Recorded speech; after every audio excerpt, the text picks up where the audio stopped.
Hey guys, welcome back to my channel, Chatting with Chops. Today we're going to try and see if we can make some of those CopyCat golden Corral rolls, those good honey rolls. But we're going to try and see if we can make those today. So let's get started.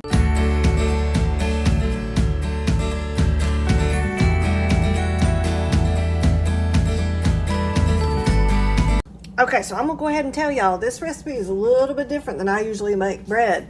They have the temperature for the yeast a lot higher, and there's no resting for the yeast. So let's jump in and see what ends up happening. All right, so the first thing we need to do is in our big bowl, we need to put 1.5 cups of regular flour. I've got that measured out. So we're gonna put that in there. And then we need our sugar, which is 2 tablespoons of just regular granulated sugar. All right, and then we're just adding our yeast, which is 1 package of the Fleischmann active dry yeast, just a whole little packet. It's 1/4 of an ounce. So we're just gonna pitch that in there. And then we're adding our 1/2 teaspoon of salt. And there we go for that.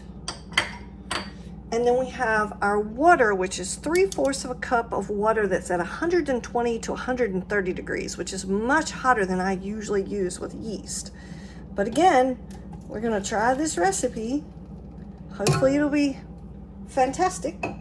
All right, and then we're gonna beat that on medium speed for about 3 minutes. And I'm not using my dough hook yet because it shouldn't be too thick just yet.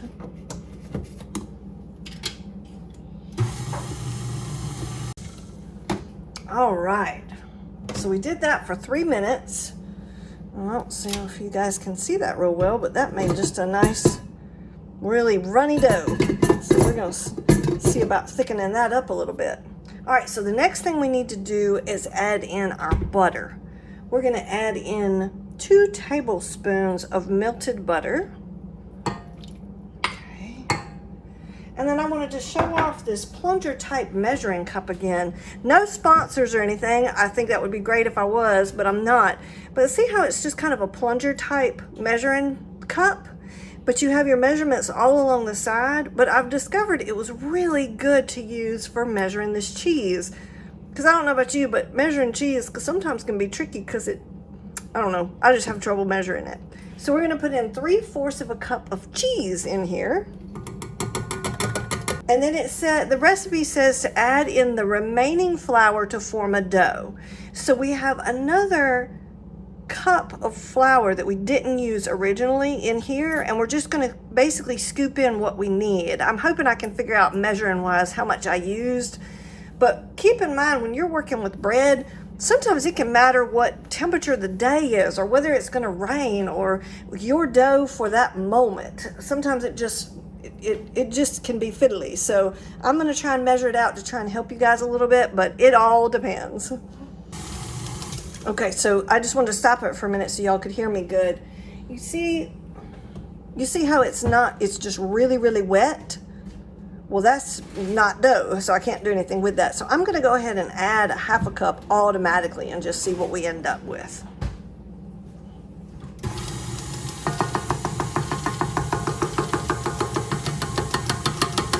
All right, so now you see that it's really, really sticky. See how that's just really sticky dough?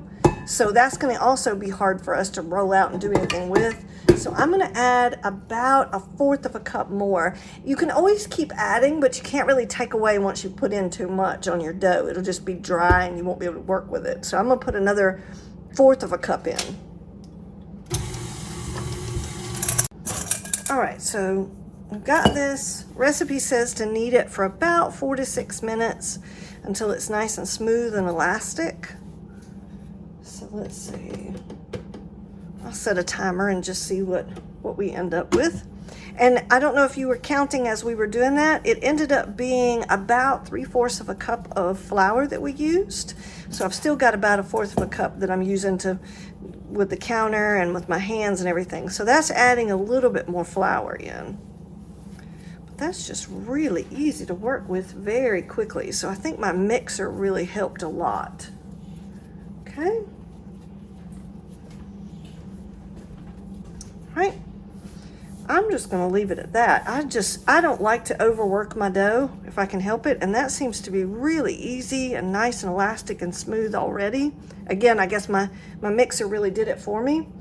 So I'm going to give that a nice little rest, and I'm gonna set it right here on the counter and cover it up and let it sit here for about 10 minutes, just to let it rest and rise. And we'll come back and see what it looks like. So we left it for 10 minutes and it doesn't appear to really have done anything. So I don't think it was really supposed to like double and triple. We were just supposed to be letting it rest. So we let it rest. And now it says, the recipe says we're supposed to split it into 13 pieces. So I'm just gonna spread it out a little bit. All right, so now we're just gonna pull out 13 pieces and hope that they're all even, which we all know Karen's not gonna do that. Let's see, if we measured, let's see what happens if we measure a little bit. I was going to say you can cut them in half until you count to 12. That's 13 is kind of strange. Y'all hear my mathematician in the background helping me out? All right, so let's see, if we cut that in half, I don't know if you could hear him or not, but he was suggesting at least we could get to 12 by cutting the dough in half. And then we're gonna cut it in half again. All right, so I'm just gonna give a big old tear and just roll that into a nice little ball. And then we're gonna place it into this greased 9-inch baking pan. And I do want them to be kind of pretty on the top, so I'm gonna try and get them nice and smooth on top. And I always like to try and do a disclaimer. I have not made this recipe before. I don't know how it's gonna turn out. I'm hoping it's gonna turn out fantastic and wonderful. I already was a little hedgy about the fact that we didn't let our yeast sit in there warm water and do all its fun stuff that it likes to do. But hey, then maybe that's what this recipe needs.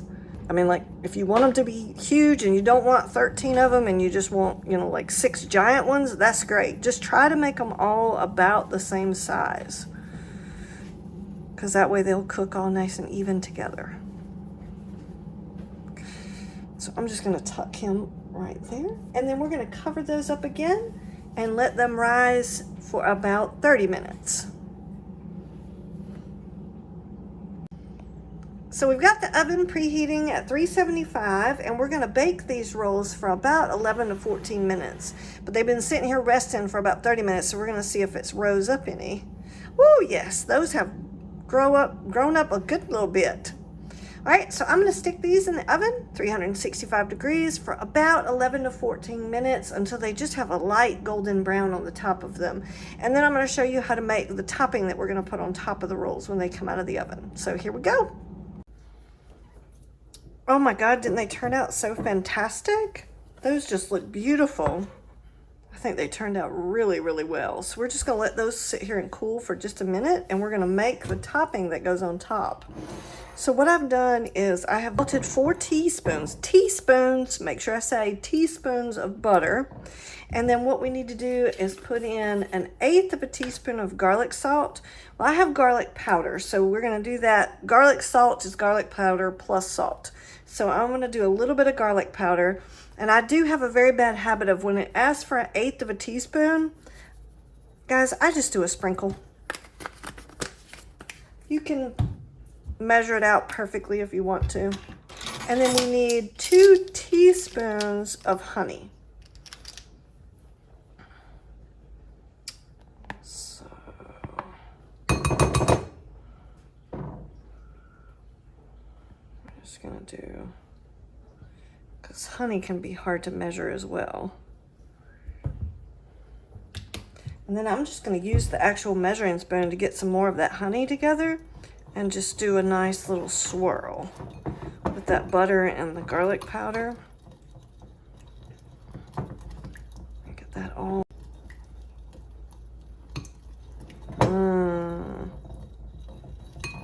Okay.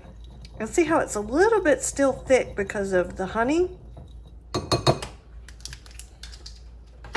So what I'm going to do is I'm going to actually brush this on the rolls while they're still really, really hot so that it can kind of melt a little bit.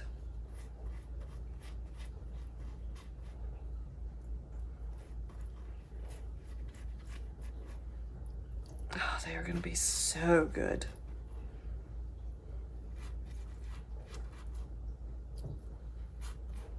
It smells wonderful. I wish you guys could smell this.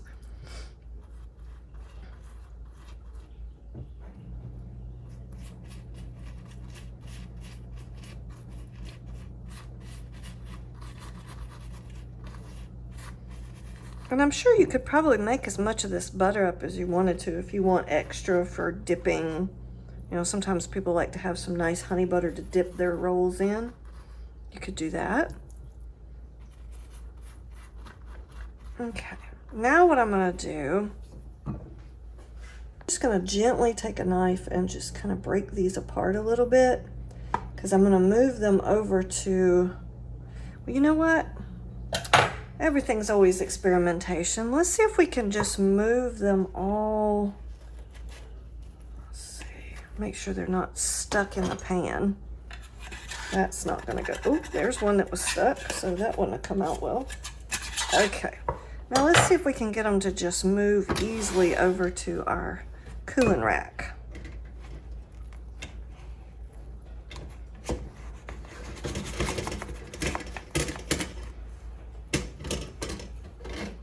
Okay, we're getting there.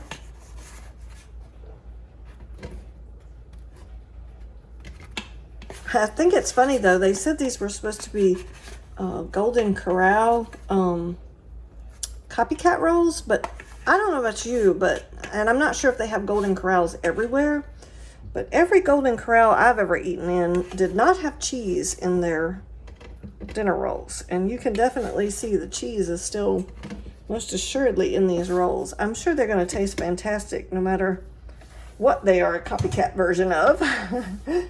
But you see how I've got them? I'm going to try and see if I can just gently kind of break them apart a little bit.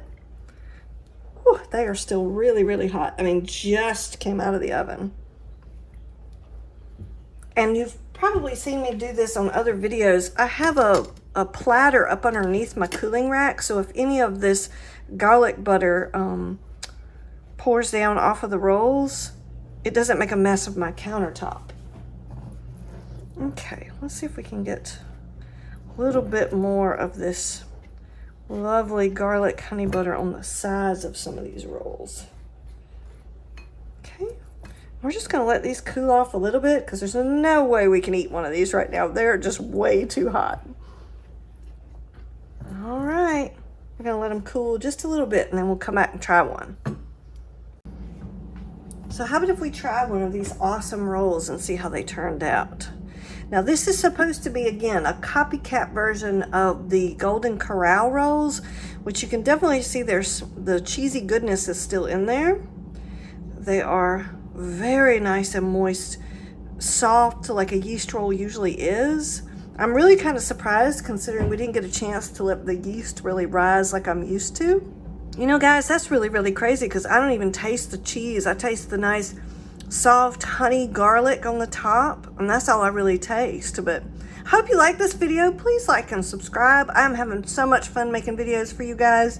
Shout out to all my awesome subscribers. Love you guys so much, and I will catch you on the next bake. Hey, I hope you really enjoyed this video. I enjoyed making it for you. Don't forget to check out some of my other great videos on Chatting with Chops. I have a lot of other baking, vegan recipes, and baking for two. So don't forget to check it out. And I do have another channel, Karen Norwood Travel. So check that out as well.